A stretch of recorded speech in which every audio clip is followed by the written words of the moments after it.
Қайырлы күн, балалар. Бүгін мен сендермен жаттығу өткізем. Мен Жұмаханов Елдос, дзюдо күресінен халықаралық дәрежедегі спорт шебері. Ұйқыларың қанбай, көңіл күйлерің кішкене толыңқырамаса, мен экранға жақынырақ отырып, осы жаттығуларды қайталап отырыңдар.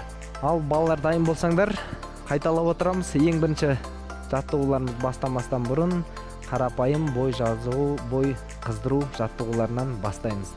Ал кеттік. Жай қадымнан бастаймыз. Бірінші әрине оң аяқпен, қолымызбен жай көтеріп, аяғымыздың ұшымен жүре бастаймыз. Бос, әре, және де жеңіл жүреміз. 1, 2, 1, 2, 1, 2, 1, 2, 1, 2. Бұл жаттығуларға толығымен жасап, толығымен қайталап отырамыз. Сонда ғана сіздер өздеріңіздің осындай ұйқыларыңды ашып, бүгінгі күнгі толығымен энергия аласыңдар. Қайталап отырамыз. 1, 2, 1, 2. Енді балалар кішкене жаңа ақырындап жүгірдік қой. Енді осыны ары қарай дамыту үшін тағы да жылдамдығымызды арттырамыз. Қайталаймыз. Кеттік.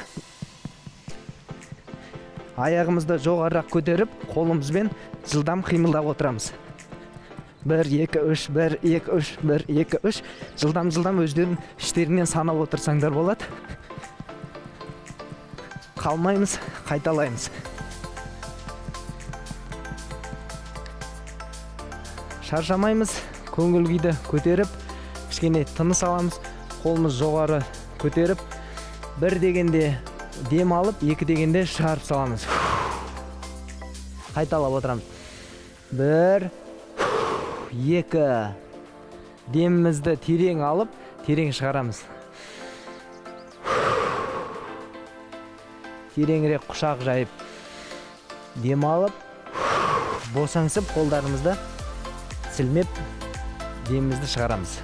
Енді келесі біздің жаттығуымыз, қолымызды жоғары қарай көтереміз. Қолымызды аямаймыз, барынша көтеріп, аяғымыздың ұшымен тұрамыз. Ұшымен тұрып, аяғымыздың ұшымен жүреміз. Кеттік, қайталаймыз. 1, 2, 1, 2. Міне, біздің артқы балтыр бұлшықеттер жұмыс істейді бұл жерде. Қолымызды аспанға қарай созып, өзіміз қарап тұрамыз сол қолымыздың ұшымызына. Кеттік, қайталаймыз. 1, 2, 1, 2, 1, 2. Қайталап отырамыз. Тағы да қолымызды жоғары көтеріп, аяғымыздың ұшына созамыз. 1, 2, 1, 2, 1, 2, 1, 2. Шаршасаңыздар, қолдарын сілмеп, аяқтарыңызды 1-2 рет сермеп алсаңдар болады. Балалар, сендер білесіңдер ме? Сендер мықты болу үшін біріншіден үйде жаттығу жасауымыз керек. Және де мынау қазіргі жағдайға байланысты үйде ата-аналарын тыңдап, үйден шықпай отырайық. Және де біздің келесі жаттығуым арнайы сендерге қолымызды алдығын созып, жарты аяғымызға дейін отырып тұрамыз. Арқамызды тік ұстаймыз. Қайталап отырамыз, толығымен отырып, толығымен тұрамыз. 1, 2, 1, 2. Толығымен аяғымызды отырамыз. 1, 2, 1, 2, 1, 2. Осы жаттығуларды сендер қайталап отырсаңдар, толығымен міндетті түрде сендер чемпион боласыңдар. Мен сендерге сенемін.